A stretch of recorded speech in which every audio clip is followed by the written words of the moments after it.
नमस्कार, आप देख रहे हैं देश की बात। मैं हूं आपके साथ तन्वी। रुक करते हैं खबरों का, लेकिन उससे पहले एक नजर डालते हैं इस वक्त की हेडलाइंस पर।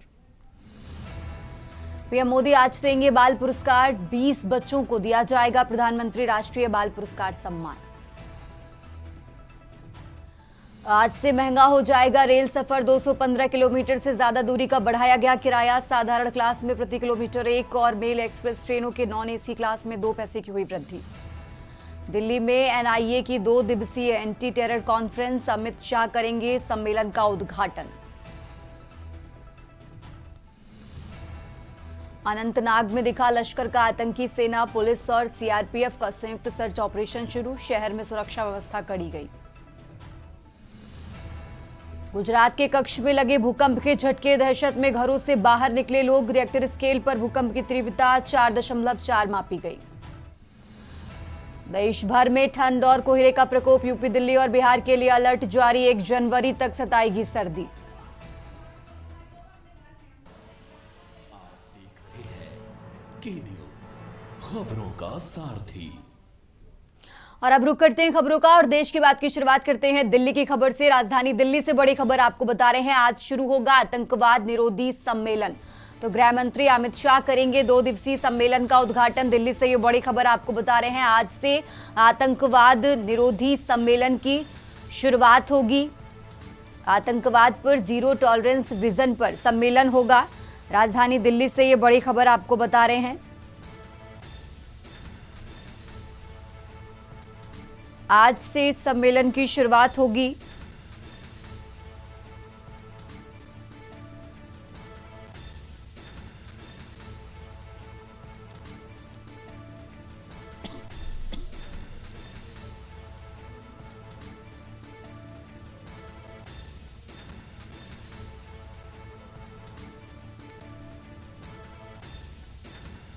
तो आज से शुरू होगा आतंकवाद निरोधी सम्मेलन। गृह मंत्री अमित शाह इस कार्यक्रम की आज से शुरुआत करेंगे। दिल्ली से ये बड़ी खबर आपको बता रहे हैं। और इसी खबर पर ज्यादा जानकारी के लिए हमारे साथ दिल्ली से विशेष संवाददाता अखिलेश जी जुड़ चुके हैं। अखिलेश जी, आज से 2 दिवसीय सम्मेलन की शुरुआत होने वाली है। गृह मंत्री अमित शाह इस सम्मेलन की शुरुआत करेंगे। कितने बजे का आज ये कार्यक्रम है, पूरा अपडेट क्या है इसको लेकर अखिलेश जी? देखिए, देश में आतंक विरोधी गतिविधियों के खिलाफ आतंक विरोधी गतिविधियों को लेकर 2 दिवसीय सम्मेलन का आयोजन किया जा रहा है। इस राष्ट्रीय सम्मेलन का आयोजन दिल्ली के भारत मंडपम में किया जा रहा है और इस कार्यक्रम के आयोजन में मुख्य अतिथि के तौर पर केंद्रीय गृह मंत्री अमित शाह शामिल होंगे और इसके कार्यक्रम की शुरुआत एवं उद्घाटन भी अमित शाह ही करेंगे। इस कार्यक्रम की सबसे बड़ी जो मकसद और उसका लक्ष्य ये है कि आतंकवाद के खिलाफ जो भी अभियान चलाए जा सकते हैं, जो भी एजेंसियां काम कर रही हैं, उसके लिए एक मंच है कि राष्ट्रीय मंच पर सभी एक साथ अगर आतंक विरोधी गतिविधियों के खिलाफ जो अभियान चलाए जाने हैं, आतंकवादी विरोधियों के खिलाफ क्या नया कदम उठाया जा सकता है, कैसे आतंकवाद को देश से खत्म किया जा सकता है, आतंकवादी गतिविधियां करने वाले आतंकवादियों के खिलाफ किस तरह से कार्रवाई एजेंसियां करें, इन तमाम चीजों को लेकर एनआईए की तरफ से ये एक मंच प्रदान किया गया है। ये राष्ट्रीय स्तर का मंच है। इस राष्ट्रीय स्तर के मंच पर खुफिया एजेंसी, आतंक विरोधी अभियानों में लगे हुए अधिकारी अपने विचारों का आदान प्रदान करेंगे। यहाँ पर विचारों का साझा करेंगे कि फॉरेंसिक टीम कैसे काम करेगी, खुफिया टीम कैसे काम करेगी, जो एलआईयू की टीम है वो कैसे काम करेगी, जो आतंक विरोधी गतिविधियों पर नजर रखने पर राष्ट्रीय और अंतर्राष्ट्रीय स्तर पर जो दूसरे देशों पर नजर रखते हैं वो कैसे काम करेंगे। तमाम जो ऐसी चीजें हैं जो आतंकवाद को खत्म करने के लिए, जिस तरह से प्रधानमंत्री लगातार आतंकवाद को जीरो टॉलरेंस की बात करते हैं, उस पर काम करने के लिए सरकार की मंशा क्या है, ये केंद्रीय गृह मंत्री अमित शाह अपने संबोधन के दौरान बताएंगे। साथ ही अधिकारियों से अपेक्षा की जाए कि जो 2 दिन का राष्ट्रीय सम्मेलन होगा, जिसमें आतंकवाद के खिलाफ, आतंकवाद को जड़ से खत्म करने और आतंकवाद को खत्म करने के लिए नए कदम, नए अभियान क्या चलाए जाएं और सुरक्षा के मद्देनजर क्या चीजें की जा सकती, इन तमाम चीजों का सम्मेलन में 2 दिन लगातार राष्ट्रीय मंच पर चर्चा होगा और उसके बाद एक नई दिशा में सरकार बढ़ेगी कि आतंकवाद के खिलाफ इस तरह के फैसले लिए जाएंगे ताकि आतंकवाद को खत्म किया जाए, उसका जड़ से समाप्ति की जाए। तो इन तमाम चीजों को लेकर 2 दिवसीय सम्मेलन आज दिल्ली में हो रहा है। ठीक है अखिलेश जी, आप हमारे साथ बने रहिए, हम आगे भी आपसे जानकारी लेते रहेंगे। और ये दिल्ली से बड़ी खबर आपको बता रहे हैं, 2 दिवसीय सम्मेलन का आज से उद्घाटन करेंगे गृह मंत्री अमित शाह।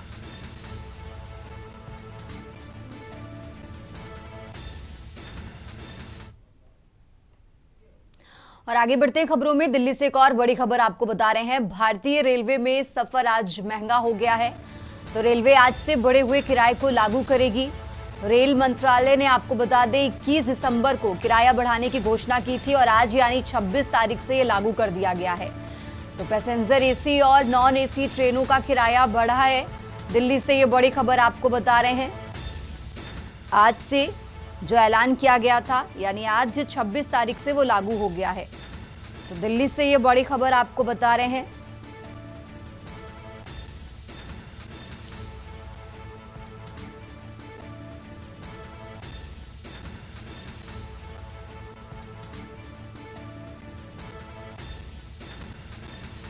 और इसी खबर पर ज्यादा जानकारी के लिए हमारे साथ दिल्ली से विशेष संवाददाता अखिलेश जी जुड़े हुए हैं। अखिलेश जी, इस तरीके से पहले ही ऐलान कर दिया गया था और आज यानी 26 तारीख से बढ़ा हुआ जो किराया है वो लागू हो गया है। ऐसे में सवाल ये है कि क्या जो पहले बुक किए गए टिकट हैं उन पर इसका कोई असर पड़ेगा या अभी वो वैसे ही रहेंगे? अखिलेश जी देखिए, रेल विभाग के तरफ से ये अधिसूचना पहले ही जारी कर दी गई थी कि 26 दिसंबर से रेल यात्राएं महंगी होंगी, रेल के ट्रेनों का किराया बढ़ेगा। इसको 3 कैटेगरी में रेल का यात्रा ट्रेन को बढ़ाया गया है कि साधारण ट्रेनें, जिन्हें आमतौर पर पैसेंजर ट्रेनें कहा जाता है, उनका किराया 125 किलोमीटर से अधिक की दूरी का अगर कोई टिकट लेता है तो उसके लिए उसे 1 पैसे प्रति किलोमीटर के बढ़ोतरी किराए की दर के हिसाब से देना पड़ेगा। और दूसरा सबसे कहा गया है कि जो एसी और नॉन एसी मेल और एक्सप्रेस ट्रेनें हैं उनमें अगर कोई 125 किलोमीटर से अधिक दूरी की यात्रा करने के लिए टिकट खरीदता है तो उसको 2 पैसे प्रति किलोमीटर के हिसाब से अधिक चुकाना पड़ेगा। यानी जो महंगाई की मार है रेल यात्रियों पर पड़ने वाली है और रेल का जो सफर है वो आज से महंगा हो गया है। और इसको लेकर ये कहा गया है कि ट्रेन के सभी क्लास, चाहे वो जनरल हो, एसी हो, फर्स्ट क्लास हो, सेकंड क्लास हो और स्लीपर क्लास हो, उसके बाद वो जनरल कोच, इन सभी में जो किराए बढ़ाने की कैटेगरी तय की गई उसमें यही कहा गया है कि कोई भी टिकट यात्री खरीदेगा वो क्लास पर निर्भर नहीं करेगा बल्कि निर्भर करेगा कि 125 किलोमीटर से अंदर जा रहा है तो उसको किराया बढ़ोतरी लागू नहीं होगा। अगर वो 125 किलोमीटर से अधिक की दूरी की यात्रा तय कर रहा है और उसके लिए टिकट खरीद रहा है तो इसको 1 पैसे प्रति किलोमीटर और 2 पैसे प्रति किलोमीटर के हिसाब से अधिक चुकाना पड़ेगा। यानी अब जो आज से यात्रा कर रहा है उसके टिकट पर 26 तारीख की टिकट पर उसे 1 पैसे और 2 पैसे का अधिक किराया भरना पड़ेगा। तो कह सकते हैं कि आज से रेल का सफर महंगा हो गया। तनवीर, ठीक है अखिलेश जी, बहुत बहुत शुक्रिया आपका तमाम जानकारी के लिए। और ये दिल्ली से बड़ी खबर आपको बता रहे हैं, रेल मंत्रालय ने बीते 21 दिसंबर को ही ये किराया बढ़ाने की घोषणा कर दी थी और आज 20 तारीख से ये लागू हो गया है।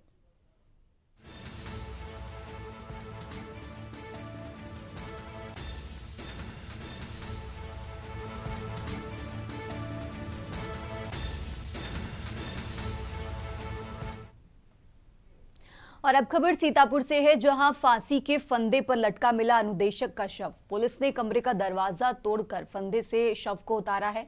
माध्यमिक विद्यालय दरियापुर में तैनात था अनुदेशक। सीतापुर से खबर आपको बता रहे हैं, जहां रामपुर कला के पलिया गांव का निवासी था मृतक उमेश। तो सीतापुर से खबर आपको बता रहे हैं, अटरिया कस्बे में किराए के कमरे में रह रहा था उमेश। तो फिलहाल पुलिस पूरे मामले की जांच पड़ताल में जुटी हुई है। अटरिया थाना क्षेत्र का ये मामला आपको बता रहे हैं।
और अब खबर संभल से है, जहां संभल जिले से एक बड़ी और चौंकाने वाली खबर सामने आई है। चंदौसी स्थित जनपद न्यायालय ने बहजोई कोतवाली में तैनात रहे तत्कालीन प्रभारी निरीक्षक सहित कुल 12 पुलिसकर्मियों के खिलाफ आपराधिक मामला दर्ज करने का आदेश दिया है। इन सभी पर एक निर्दोष व्यक्ति को लूट के फर्जी मामले में फंसाकर जेल भेजने का गंभीर आरोप है। मामला तब सामने आया जब पीड़ित व्यक्ति ने खुद को बेगुनाह बताते हुए न्यायालय में अपील दाखिल की। उसने अदालत को बताया कि पुलिस ने साजिश के तहत उसे झूठे मुकदमे में फंसाकर जेल भिजवा दिया। सुनवाई के दौरान अदालत ने प्रस्तुत साक्ष्यों और दस्तावेजों का गहन परीक्षण किया, जिसके बाद प्रथम दृष्टया आरोपों को गंभीर मानते हुए पुलिसकर्मियों पर केस दर्ज करने का आदेश जारी किया गया। न्यायालय के आदेश के बाद पुलिस महकमे में हड़कंप मच गया है।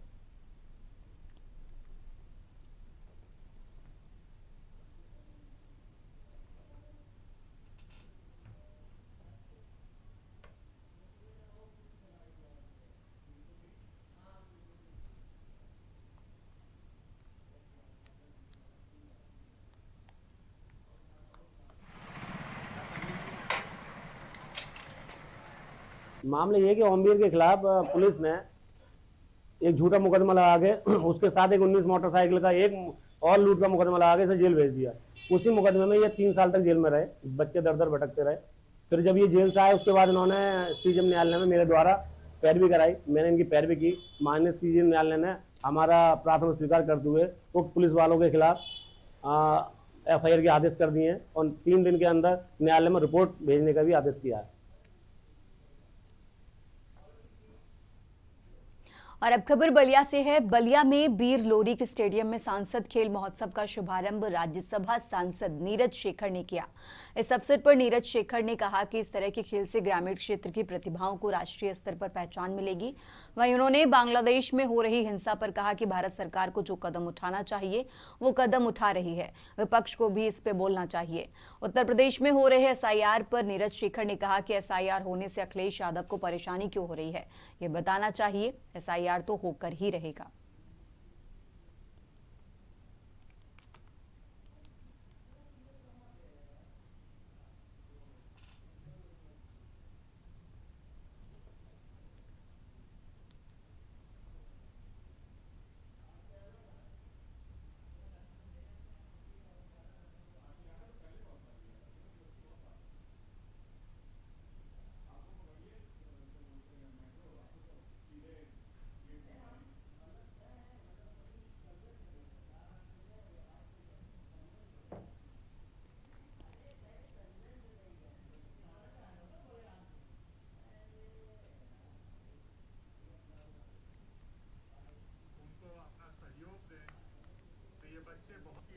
जैसा आप सब लोगों को पता है, माननीय प्रधानमंत्री जी ने सभी सांसदों से अनुरोध किया था, NDA के सभी सांसदों से अनुरोध किया था कि अपने अपने संसदीय क्षेत्र में वो लोग इस कार्यक्रम को कराएं। और कुछ सांसद पिछले 2-3 साल से करा भी रहे, लेकिन इस बार माननीय प्रधानमंत्री जी ने हम लोग के खेल मंत्री आदरणीय मनसुख मांडविया से भी कहा कि हर क्षेत्र में हो, हर लोकसभा क्षेत्र में हो। तो जैसा कि आपको बताया गया, इस बार करीब 290 लोकसभा क्षेत्रों में इसको कराया गया। खबरों का सिलसिला लगातार जारी है। फिलहाल यहां रुकेंगे एक छोटे से ब्रेक के लिए।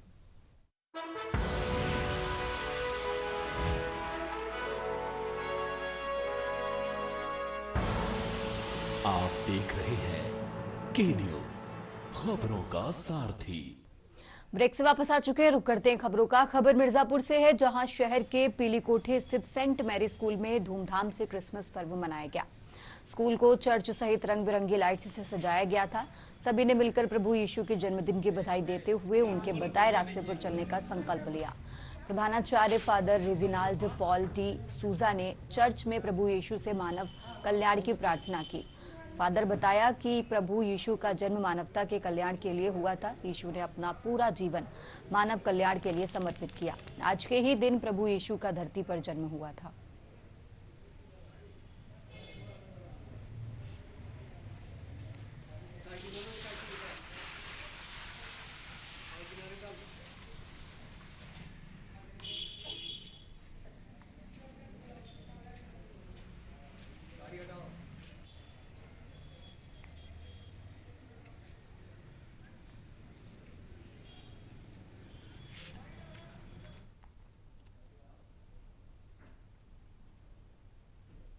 और अब खबर फर्रुखाबाद से है, जहां फर्रुखाबाद के फतेहगढ़ स्थित कलेक्ट्रेट सभागार में उच्च शिक्षा विभाग के तत्वाधान में सुशासन सप्ताह के अंतर्गत भारत रत्न श्रद्धेय श्री अटल बिहारी वाजपेयी जी के जन्म शताब्दी वर्ष के उपलक्ष्य में सुशासन दिवस पर विचार गोष्ठी एवं पुरस्कार वितरण कार्यक्रम का आयोजन किया गया। कार्यक्रम का शुभारंभ फर्रुखाबाद के सांसद मुकेश राजपूत ने किया। कार्यक्रम में विभिन्न विद्यालयों के विद्यार्थी द्वारा सुशासन एवं अटल जी के विचारों पर अपने अपने विचार प्रस्तुत किए गए।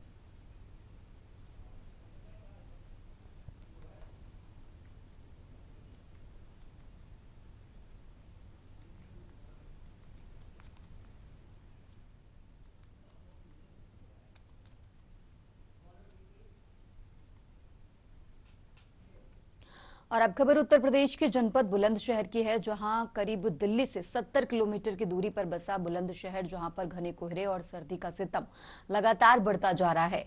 घने कोहरे और सर्दी के कारण बच्चे और बुजुर्गों को काफी परेशानी का सामना करना पड़ रहा है, जबकि मजदूर वर्ग के लोगों को मजदूरी करने में काफी परेशानी आ रही है।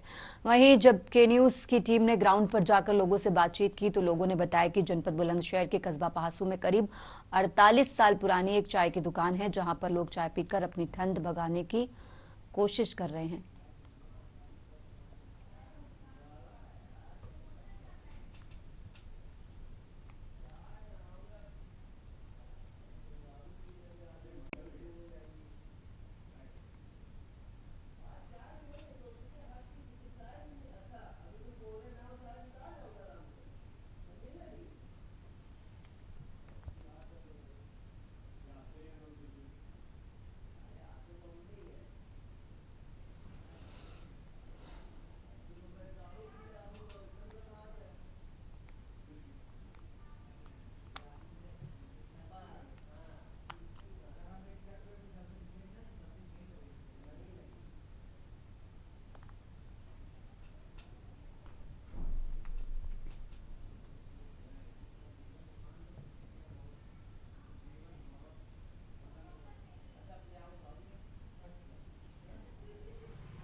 इस समय वेदर में बहुत ही ज़्यादा इन्फेक्शन फैला हुआ है। सांस लेने की दिक्कत हो रही है पब्लिक को और बहुत ज़्यादा ब्रेन स्ट्रोक की भी मामला सामने आ रहा है और बच्चों में निमोनिया बहुत ज़बरदस्त फैला हुआ है।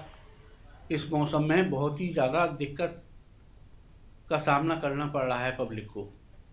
अच्छा, सर्दी को देखते हुए किस तरह से आप लोग जैसा अभी घर में बैठे हैं, आप किस तरह से बचाव कर रहे हैं? इस तरह तो हीटर चल रहा है घरों में।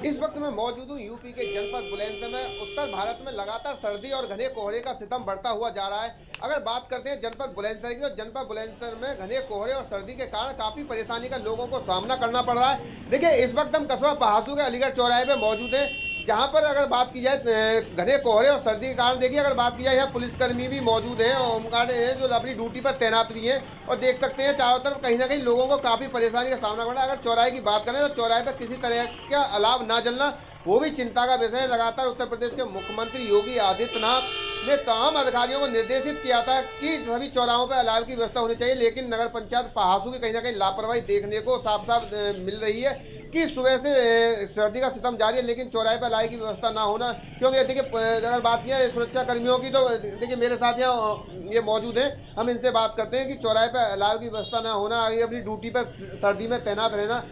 क्या नाम है? ललित कुमार है। अच्छा ललित, आप लोग सर्दी में देखा जा रहा है बहुत घना कोहरा और सर्दी का सितम बढ़ रहा है, यहाँ चौराहे पे ड्यूटी पे आप खड़े हैं, किस तरह की परेशानी देख रही है? बहुत ठंड पड़ रही है, कोहरा पड़ रहा है घना, और कोई यहाँ आज की व्यवस्था नहीं है। और नगर पंचायत को चौराहे पे अलाव की व्यवस्था करनी चाहिए थी। कोई व्यवस्था नहीं है आँच वगैरह की, यहाँ कंडा उपला वगैरह गट्टे वगैरह डलवा देने चाहिए थे, लेकिन हमारे कर्मचारी पुलिसकर्मी सभी लगे हुए हैं यहाँ पे सुरक्षा में। वाहनों को रोक रोक के हम बोल रहे हैं भाई धीरे धीरे चलाओ अपना। अच्छा, सर्दी को लेकर आप क्या कहोगे? हाँ, काफ़ी ठंड पड़ रही है, लेकिन यहाँ नगर पालिका की तरफ से कोई व्यवस्था नहीं है, न वो यहाँ लकड़ी डाल रहे हैं, न कुछ, कोई व्यवस्था नहीं है यहाँ पर। सर्दी में आप चौराहे पे सर्दी में? हाँ, ऐसे ही खड़े रहते हैं, कोई व्यवस्था नहीं। देखिए कहीं ना कहीं लगातार जो यह जनता की सुरक्षा में जो पुलिसकर्मी खड़े हुए हैं, जो होमगार्ड खड़े हुए हैं, इनका कहना यह है कि चौराहे पे यहाँ किसी तरह की अलाव की कोई व्यवस्था नहीं है। देखिए लगातार देख सकते हैं वाहनों की अगर बात किया, देखिए कैमरामैन तस्वीर दिखाएं, ये वाहन की अगर बात करें, लाइटों को जला जलाकर देखिए लोग कहीं ना कहीं अपने वाहनों की जो रफ्तार है धीमी गति से चला रहे हैं और वाहनों की रफ्तार पर कहीं ना कहीं ब्रेक भी लगा है। अगर देख सकते हैं कि लगातार कहीं ना कहीं लोगों को वाहन चलाने में भी काफी दिक्कतों का सामना करना पड़ रहा है, चाहे और जबकि अगर बात की जाए इस वक्त अगर समय की बात करें तो करीब 9:30 बज रहे हैं, लेकिन 9:30 बजे ही लोगों को घना कोहरा और सर्दी का प्रकोप बढ़ता हुआ दिखाई दे रहा है। और जनपद बुलंदशहर में लगातार जिस तरह से सर्दी का जो माहौल है वो कहीं ना कहीं चरम पे है और लगातार लोगों को और मजदूर वर्ग के लोगों को अधिकांश काफी परेशानी का सामना कर रहा है। हालांकि अगर बात की जाए जो स्वास्थ्य विभाग के जो अधिकारी हैं उनका कहना है इस समय जो सर्दी से जो ज्यादातर परेशानी लोगों को आ रही है वो बुजुर्गों और बच्चों को आ रही है, क्योंकि बुजुर्गों को सांस लेने में दिक्कतों का सामना करना पड़ रहा है और सर्दी के कारण जो बच्चे हैं वो निमोनिया का शिकार हो रहे हैं। तो कहीं ना कहीं हम भी अपने चैनल के माध्यम से लोगों से अपील करते हैं कि सर्दी का सितम और घने कोहरे का जिस तरह से बढ़ता जा रहा है, घर से बाहर निकलें तो गर्म कपड़े पहनकर निकलें, खुले ना रहें और जिससे कि अपने आप को सुरक्षित रख सकें। अनिल मीना, के न्यूज इंडिया, बुलंदशहर। देश की बात में फिलहाल यहाँ रुकेंगे एक छोटे से ब्रेक के लिए।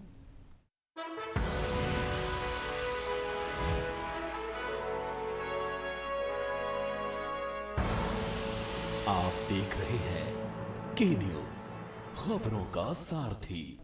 ब्रेक से वापस आ चुके हैं, रुक करते हैं खबरों का। खबर सोनभद्र से है, जहां किसान नौजवान संघर्ष मोर्चा ने डीएम कार्यालय पहुंचकर हाइब्रिड धान की बिक्री को लेकर प्रदर्शन किया। प्रदर्शनकारी संघर्ष मोर्चा के संयोजक संदीप मिश्रा की अगुवाई कलेक्ट्रेट पहुंचे। मोर्चा संयोजक ने बताया कि केंद्र प्रभारियों की मनमानी से किसानों को आए दिन समस्याओं का सामना करना पड़ता है। सत्यापन के नाम पर भी किसानों को परेशान किया जा रहा है। प्रदर्शनकारियों ने समस्याओं का समाधान न होने पर बड़ा आंदोलन छेड़ने का ऐलान किया। साथ ही आंदोलन के लिए अधिकारियों को जिम्मेदार ठहराया।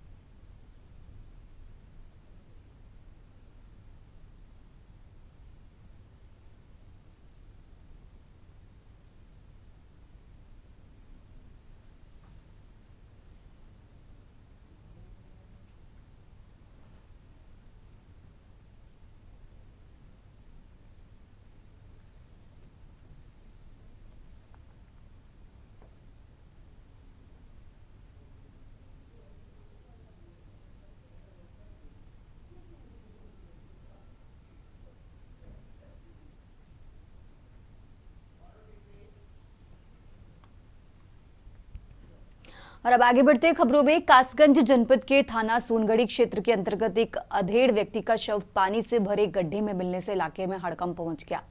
मृतक अपने गांव से अपने बहन के घर जा रहा था, लेकिन रास्ते में ही संदिग्ध परिस्थितियों में उसकी मौत हो गई। प्राप्त जानकारी के अनुसार सोनगढ़ी थाना क्षेत्र के नगला ढाब के पास ग्रामीणों ने पानी से भरे एक गड्ढे में अज्ञात व्यक्ति का शव पड़ा देखा। शव मिलने की खबर जंगल में आग की तरह फैल गई और मौके पर भारी भीड़ जमा हो गई। ग्रामीणों ने तत्काल इसकी सूचना स्थानीय पुलिस को दी और सूचना मिलते ही सोनगढ़ी थाना पुलिस मौके पर पहुंची और ग्रामीणों की मदद से शव को पानी से बाहर निकलवाया। फिलहाल पुलिस पूरे मामले की जांच पड़ताल में जुटी हुई है।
और अब आगे बढ़ते हैं खबरों में। उत्तर प्रदेश के बुलंदशहर में पुलिस ने बैंकिंग सिस्टम में सेंध लगाकर खाताधारकों की खून पसीने की कमाई पर डाका डालने वाले एक बड़े गिरोह का भंडाफोड़ किया है।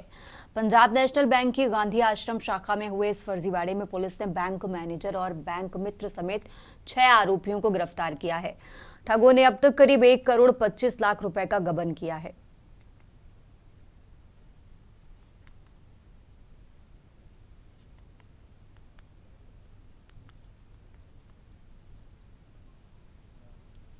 वरिष्ठ पुलिस अधीक्षक महोदय बुलंदशहर की अगुवाई में लगातार अपराध एवं अपराधियों के खिलाफ कार्रवाई की जा रही है। इसी के क्रम में आज दिनांक 25/12/2025 को 6 साइबर ठग बुलंदशहर पुलिस साइबर टीम द्वारा गिरफ्तार किए गए हैं। इनकी जो मोडस ऑपरेंडी वो ये थी कि इसमें जो मेन जो सरगना था वो एक बैंक मित्र PNB का बैंक मित्र, पंजाब नेशनल बैंक का बैंक मित्र आकाश था। ये पंजाब नेशनल बैंक में बैठकर वहाँ के बैंक कर्मियों के यूज़र ID पासवर्ड और उनके थंब इम्प्रेशन लगवाकर उसका दुरुपयोग करता था। इसने अभी तक की जो जानकारी में आई, इसने तकरीबन 40 खातों से पैसा ट्रांसफ़र किया। ये पैसा इसके भाई और इसके माता पिता और इसके 3 दोस्तों के खातों में गया है, इसके ताऊ के खाते में गया है और इसमें आकाश की गिरफ्तारी हुई है। और अब आगे बढ़ते हैं खबरों में। बिजनौर के नजीबाबाद क्षेत्र में 21 दिसंबर को हुई एक युवक की हत्या का पुलिस ने खुलासा कर दिया है। पुलिस ने इस मामले में मृतक के सगे चाचा और उसके 2 बेटों सहित 4 आरोपियों को गिरफ्तार किया है। जांच में सामने आया कि प्रेम प्रसंग के चलते इस वारदात को अंजाम दिया गया था। 3 अन्य आरोपी भी अभी फरार हैं, जिनकी तलाश पुलिस जुटी हुई है और गिरफ्तार आरोपियों में मृतक का चाचा रफीक और उसके 2 बेटे भी शामिल हैं। पुलिस ने पकड़े गए आरोपियों के पास से घटना में इस्तेमाल की गई कार और एक टूटा हुआ मोबाइल फोन भी बरामद किया है।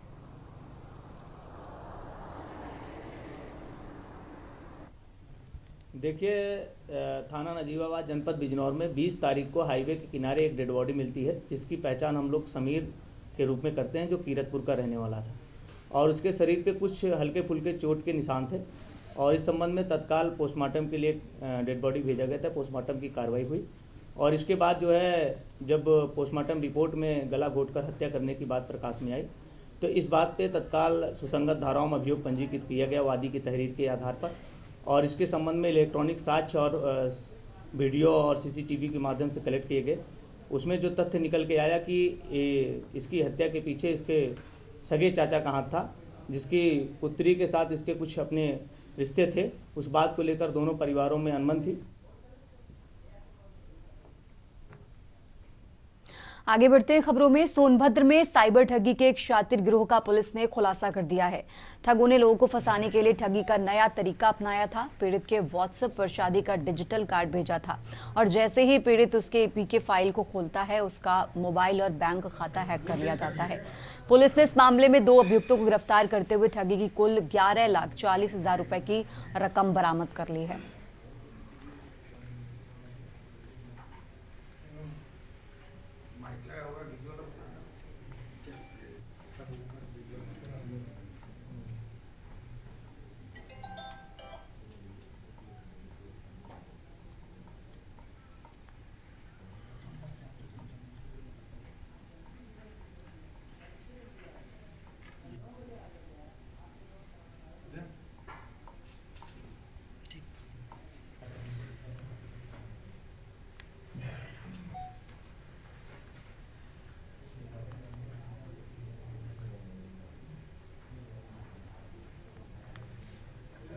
चेंज कर दिया गया।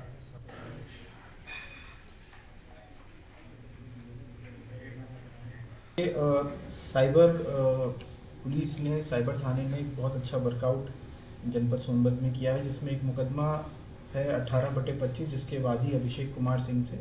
इन्होंने साइबर थाने पे आकर के कंप्लेन दी थी कि इनके व्हाट्सएप पे एक शादी का इनविटेशन कार्ड का मैसेज आया, और जैसे ही उस मैसेज को उन्होंने खोला तो उनका खाता हैक हो गया और उनके बैंक अकाउंट से कुछ पैसे कट गए। लगभग 90,000 रुपये की धनराशि उनके अकाउंट से कट गई थी। जब इसमें पुलिस ने इन्वेस्टिगेशन शुरू करी तो इसमें पाया गया कि एक शादी के इनविटेशन कार्ड नाम का एक APK फाइल, जो कि एंड्रॉयड में ऐप्स डाउनलोड करने के लिए इस्तेमाल होता है, वो व्हाट्सएप के माध्यम से अभिषेक कुमार सिंह को भेजी गई थी।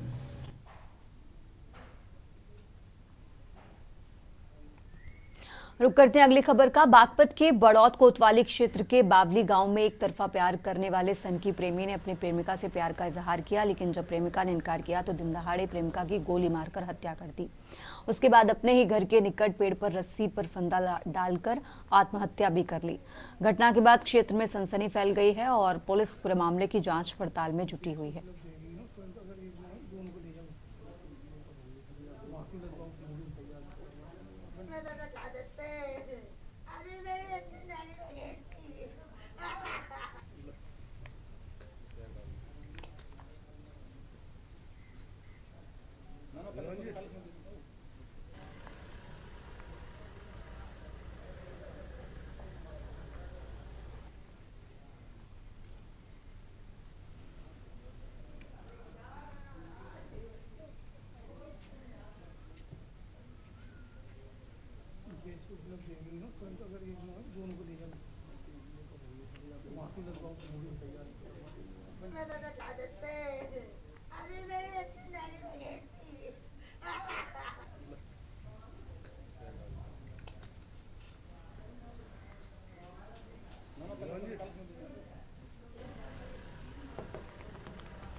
आज दिनांक 25 दिसंबर 2025 को यूपी 112 के कॉल के माध्यम से सूचना मिली कि थाना बड़ौत क्षेत्र अंतर्गत ग्राम महावतपुर बावली में एक युवक ने एक लड़की को पहले गोली मारी, फिर उसके बाद अपने ही घर के सटे हुए एक पेड़ से लटक कर आत्महत्या कर ली है। तत्काल थाना पुलिस द्वारा मौके पर पहुंचकर जब इस युवती को THC बड़ौत में एडमिट कराया गया, वहां इसको मृत घोषित कर दिया गया। मौके पर फील्ड यूनिट तत्काल पहुंच के युवक के शव को कब्जे में लेकर आवश्यक विधिक कार्रवाई थाना बड़ौत पर की जा रही है। बाराबंकी के सुबेहा थाना क्षेत्र के शुकुल बाजार स्थित बलिया पशु मेला नुमाइश में आयोजित दंगल कुश्ती प्रतियोगिता ने दर्शकों के बीच जबरदस्त उत्साह पैदा कर दिया। दंगल के दूसरे दिन नामी पहलवानों की दहाड़ से अखाड़ा गूंज उठा। कुश्ती देखने के लिए हजारों की संख्या में दर्शक उमड़ पड़े, जिससे माहौल पूरी तरह जोश से भर गया। भीड़ इतनी ज्यादा हो गई कि कई बार कुश्ती का आयोजन घंटों तक बाधित रहा। दंगल में दूरदराज के जिलों से आए दर्जनों पहलवानों ने अपनी ताकत दिखाई और हुनर का प्रदर्शन किया, जिसे देख दर्शक बेकाबू नजर आए। भारी भीड़ को देखते हुए स्थानीय पुलिस व्यवस्था संभालने में जुटी रही।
और अब खबर बिजनौर से है, जहां बिजनौर में एक मुस्लिम युवक को नाम बदलकर हिंदू युवती से बातचीत करने के आरोप में हिंदू संगठनों के कार्यकर्ताओं ने पकड़कर पुलिस के हवाले कर दिया। कोतवाली क्षेत्र के रामदीला मैदान के पास हुई घटना के बाद पुलिस ने मामला दर्ज कर आरोपी को गिरफ्तार कर लिया गया है। पकड़े गए युवक की पहचान सिरधनी निवासी वसीम पुत्र हैदर के रूप में हुई है। कोतवाली शहर क्षेत्र के रामदीला मैदान के पास ये घटना हुई, जहां कुछ लोगों ने उसे पकड़कर पिटाई की और फिर पुलिस को सौंप दिया।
आगे बढ़ते हैं खबरों में। हमीरपुर में मां यमुना नदी के विधि विधान से पूजा अर्चना कर 400 मीटर लंबी चुनरी अर्पित की गई।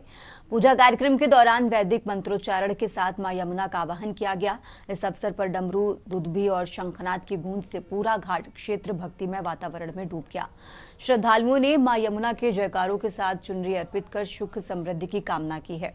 पूजा अर्चना कार्यक्रम महंत त्रिभुवन दास महाराज की अध्यक्षता में संपन्न हुआ, जिसमें बड़ी संख्या में श्रद्धालु उपस्थित रहे।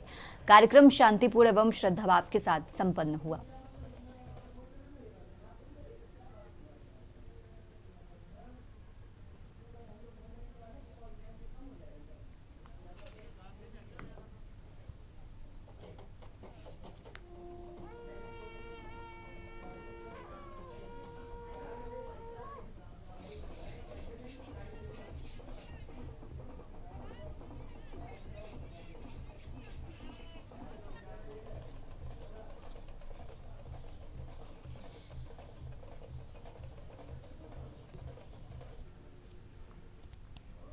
और अब रुक करते हैं अगली खबर का। नोएडा में एक बार फिर तेज रफ्तार थार का कहर देखने को मिला है। थाना सेक्टर 24 क्षेत्र अंतर्गत ESI अस्पताल के पास थार सवार युवक ने अनियंत्रित होकर सड़क पर कई वाहनों को टक्कर मार दी।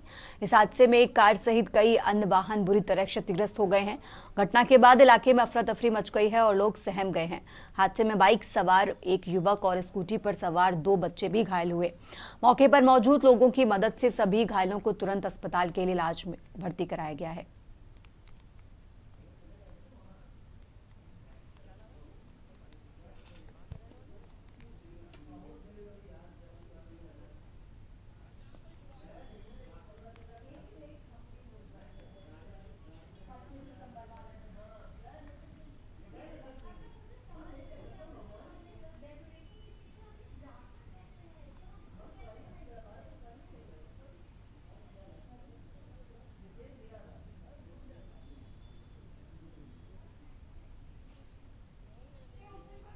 अपने ड्यूटी से वापसी घर जा रहा था तो एक ब्लैक कलर की थार जो मेरे को साइड से मार के गई है और मुझे काफ़ी इंजरी हो गई थी, तो उसकी वजह से कुछ लोगों ने मेरे को वहीं पे नियर बाय हॉस्पिटल में एडमिट करवाया। और जो मेरे कंपनी के कलीग यहाँ पे आए हैं, जब जाके आगे मेरा प्रोसेस हुआ है, अब उन्होंने पट्टी वट्टी करवा के मुझे थाने पे लेके आए हैं यहाँ पर, जो मैं अपनी रिपोर्ट लिखवाने के लिए यहाँ पे आया हूँ। एक्सीडेंट हुआ कहाँ पर था? यहाँ ये एक्सीडेंट सेक्टर 35 में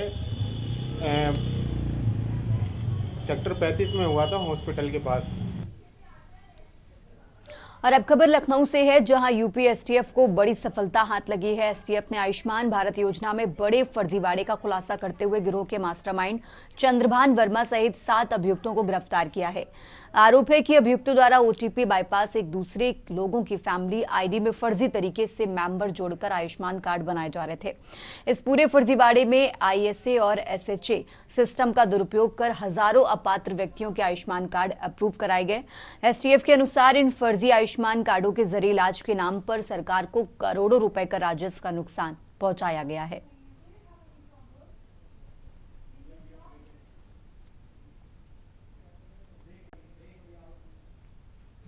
फिलहाल यहां रुकेंगे एक छोटे से ब्रेक के लिए।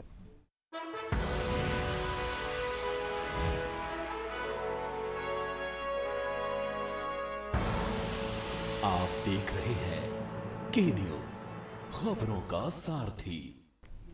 ब्रेक से वापस आ चुके हैं, रुक करते हैं खबरों का। जहां पूरे देश में क्रिसमस पर्व बड़े हर्षोल्लास और धूमधाम के साथ मनाया गया, वहीं देहरादून में भी क्रिसमस की रौनक देखने को मिली।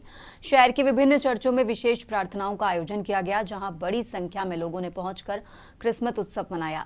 चर्चों को आकर्षक ढंग से सजाया गया और प्रभु यीशु के संदेशों को याद करते हुए शांति, प्रेम और भाईचारे की कामना की गई।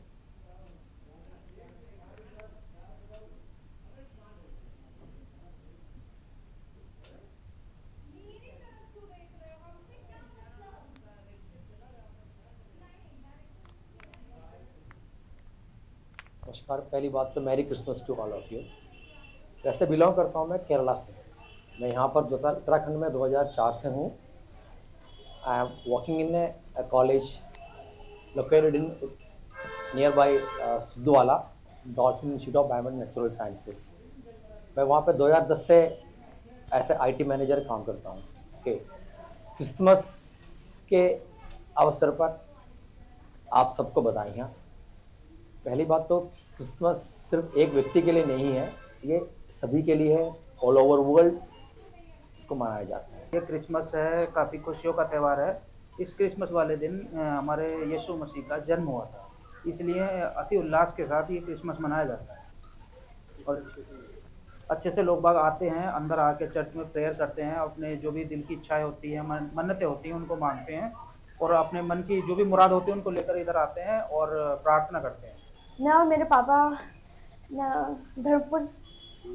धर्मपुर जो चौक है रेस कोर्स के पास, वहाँ नहर कॉलोनी, वहाँ से आए हम। और आज क्रिसमस है।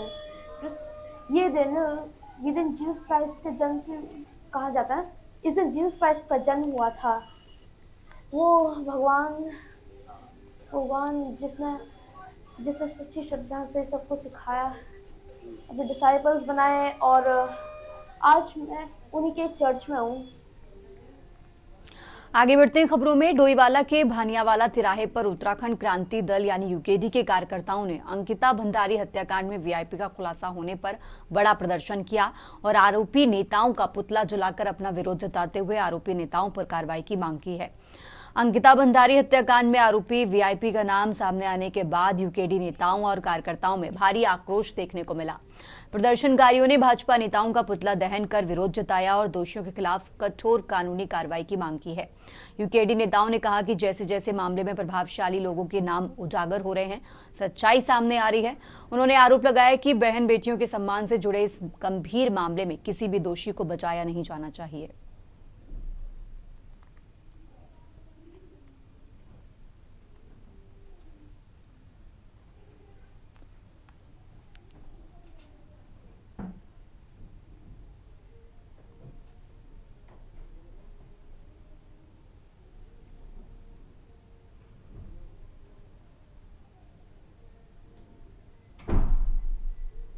हमारे पहाड़ की बेटियों की कीमत 5-5 हजार रुपए लगाई जा रही है और हम सब लोगों को यहाँ प्रताड़ित किया जा रहा है और इनकी हमारी को सुनी नहीं जा रही है।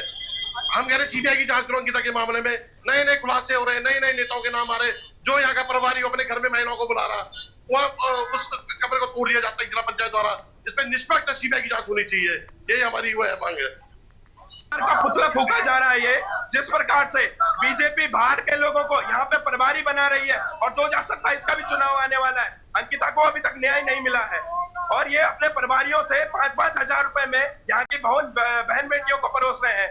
इसलिए आज ये पुतला फूका है। और अगर सरकार को हम चेता रहे हैं, अगर 15 दिन के अंदर अगर दुष्यंत कुमार पे कोई कार्रवाई नहीं हुई या उसकी गिरफ्तारी नहीं हुई तो उत्तराखंड क्रांति दल पूरे प्रदेश में उग्र आंदोलन करेगा। आगे बढ़ते हैं खबरों में। पूर्व प्रधानमंत्री अटल बिहारी वाजपेयी की जयंती के अवसर पर मंडल मुख्यालय पौड़ी में आयोजित सांसद खेलों महोत्सव का भव्य समापन हुआ। कार्यक्रम के दौरान जब मीडिया ने अंकिता भंडारी हत्याकांड को लेकर सवाल किए तो गढ़वाल सांसद और भाजपा प्रदेश अध्यक्ष दोनों ही सवालों से बचते नजर आए। प्रदेश अध्यक्ष महेंद्र भट्ट ने कहा कि अटल बिहारी वाजपेयी की जयंती है और इस दिन केवल जयंती व खेल महोत्सव की ही चर्चा की जाएगी। वहीं दूसरी ओर अंकिता भंडारी की मां सोनी देवी ने प्रदेश सरकार पर गंभीर आरोप लगाते हुए इंसाफ की मांग की है। उन्होंने कहा कि सरकार लगातार वीआईपी लोगों को बचाने का काम कर रही है। उन्होंने भाजपा नेत्री द्वारा उजागर किए गए तथ्यों का हवाला देते हुए उम्मीद जताई कि वो न्यायालय में बयान दर्ज कराएंगी।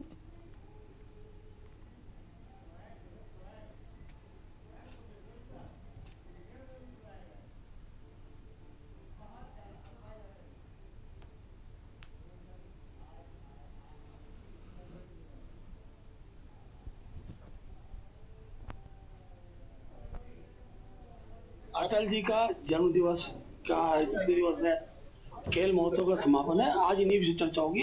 कल मैंने विस्तारपूर्वक सब विषय बोल दिया है। प्रेस को बोला मैंने, लेकिन आज का विषय नहीं बनता। मैंने बोल दिया आज खेल का विषय है। आप सबका धन्यवाद। अभी क्या है कि देखिए ये एक यहाँ पर जो पूरा हमने खेल महोत्सव किया है, इस पूरे खेल महोत्सव के बारे में भी एक जो तैयारी है उसके हम माइंडसेट में भी हैं और जो आपके अन्य इससे जुड़े हुए सवाल है उसका जवाब हम आपको जल्दी ही हम देंगे। मैं उस बहन से हाथ जोड़ के विनती करती हूँ कि बहन, मैंने अपने बेटे को बड़े प्यार से पाला था। अब 3 साल हो गए मुझे रोते रोते, अभी तक मुझे कोई न्याय नहीं मिला। जब से मैंने आपकी वीडियो देखी है मुझे आशा की किरण दिखाई दी है। अगर आप उन सबूतों को कोर्ट में पेश करोगे तो मेरे बेटे को न्याय मिल सकता है।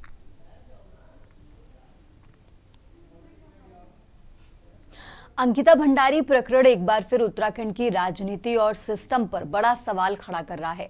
रुड़की में उर्मिला सनावार के कथित ऑडियो वायरल करने के बाद अब उत्तराखंड की बेटी राज्य आंदोलनकारी भावना पांडे का बयान सामने आया है। भावना पांडे ने साफ शब्दों में कहा कि हिंदू मुस्लिम और राजनीति बाद में, पहले अंकिता भंडारी को न्याय चाहिए। अंकिता भंडारी हत्याकांड को लेकर उत्तराखंड में गुस्सा एक बार फिर सड़कों से लेकर सोशल मीडिया तक फूट पड़ा है। भावना पांडे ने कहा कि अंकिता कोई राजनीति का मुद्दा नहीं बल्कि उत्तराखंड की बेटी थी और उसकी हत्या पर आज भी इंसाफ अधूरा है। उन्होंने साफ कहा कि जब तक दोषियों को सख्त सजा नहीं मिलती तब तक ना तो समाज चुप बैठेगा और ना ही उत्तराखंड की बेटियां। भावना पांडे आज फिर रुड़की पहुंची हैं और आज जो इस टाइम सबसे ज्वलंत मुद्दा चल रहा है उत्तराखंड की राजनीति में, उसको लेकर पत्रकार वार्ता भावना पांडे जी द्वारा की गई है। हमारे साथ मौजूद हैं भावना पांडे जी, बहुत बहुत स्वागत है आपका की न्यूज में। आज आप रुड़की पहुंची हैं, किन मुद्दों को लेकर आप रुड़की पहुंची हैं और क्या कहना चाह रही हैं? सबसे पहले अंकिता का जो प्रकरण दोबारा से स्टार्ट हुआ है, जो आधा अधूरा न्याय मिला है और जो इन्होंने साक्ष्य कमजोर किए हैं और जो केस कमजोर किया है, जिसमें कल वो लोग हाई कोर्ट से बरी होकर निकल जाएंगे। 14-15 साल की के बाद वो बाहर आ जाएंगे तो हम लोग हाथ मलते रह जाएंगे। तो उत्तराखंड की बेटी को पूरा न्याय नहीं मिला, इसलिए आज जो अभी ज्वालापुर के सुरेश राठौर की कथित पत्नी जो कहती है अपने आप को, उसने जो वीडियो वायरल किए हैं उससे साफ साफ जाहिर होता है कि दुष्यंत गौतम ही इसमें वीआईपी है। इसको लेकर कहने की एक बात की जाए, उनके द्वारा एक पत्रकार वार्ता भी की गई है, उन्होंने कहा कि ऑडियो उनका एज जनरेटेड है। इसको लेकर क्या? अरे बकवास करता है, बहुत बकवास। तू सहारनपुर गया था तो तेरे को एयरवेल लेके गए थे क्या? है शादियां कर रहा तमाम अखबारों में छप रहा है, क्या ड्रामा बना रखा है? इस सुरेश राठौर को भी जेल भेजो, जेल। इसको रेप का केस बनाओ या तो उसको स्वीकार करे बीबी का, और क्या लड़कियों का मजाक बना रखा है, औरत को मजाक बना रखा है। इसको जेल भेजो, जेल। अब इसको जेल की चक्की पिसेगा ये सुरेश राठौर। और इसको जो पद दे रखा है संत रविदास का, वो भी उस पद से के लायक नहीं है। ये पूरा आसाराम बापू है, इसको हटाना चाहिए उस पद से तत्काल प्रभाव से। मैं जितने भी संत रविदास मंच के लोग हैं उनसे आग्रह करूंगी, ऐसे भ्रष्ट आदमी को, ऐसे पद से निकलना चाहिए, तत्काल प्रभाव से हटाना चाहिए और इसको रेप केस में जेल भिजवाना चाहिए। 2 वीआईपी का नाम दर्ज कर रहा है, उसको लेकर क्या कहिए? गट्टू को सीधी बात की जा रही है इसको लेकर। अरे 2 वीआईपी नहीं, बहुत सारे वीआईपी है उसमें भी। अभी तो तभी डर रहे हैं लोग, एक गट्टू होता तो गट्टू को गटक लिया जाता, मगर अभी कितने गट्टू मट्टू निकलेंगे पता नहीं है। क्या मांग करते हैं आप? मैंने मांग की है, अभी यहाँ पे एक वीडियो मैंने दिया है, उसको आप डालिए कि मैं दुष्यंत गौतम जी को चाहती हूँ कि भाई इनके ऊपर मुकदमा दर्ज हो और कोर्ट इसको संज्ञान में ले और इनको साक्ष्य को दोबारा से कोर्ट संज्ञान में ले। ये मौजूद थे हमारे साथ उत्तराखंड की बेटी भावना पांडे। साफ तौर पर इनके द्वारा मांग की गई है कि 24 में वीआईपी के नाम आए हैं उसको लेकर साफ तौर पर जांच की जाए, मुकदमा दर्ज की जाए और साफ तौर पर कहीं ना कहीं कांग्रेस भी सड़कों पर उतर चुकी है और उत्तराखंड की बेटी भावना पांडे के द्वारा भी मांग की गई है। देखने वाली बात ये होगी कि आने वाले समय में इस सबको लेकर उत्तराखंड की राजनीति किस मोड़ पर जाती है। प्रिंस शर्मा के न्यूज इंडिया, रुड़की। देश की बात में फिलहाल इतना ही। आप देखते रहिए के न्यूज इंडिया।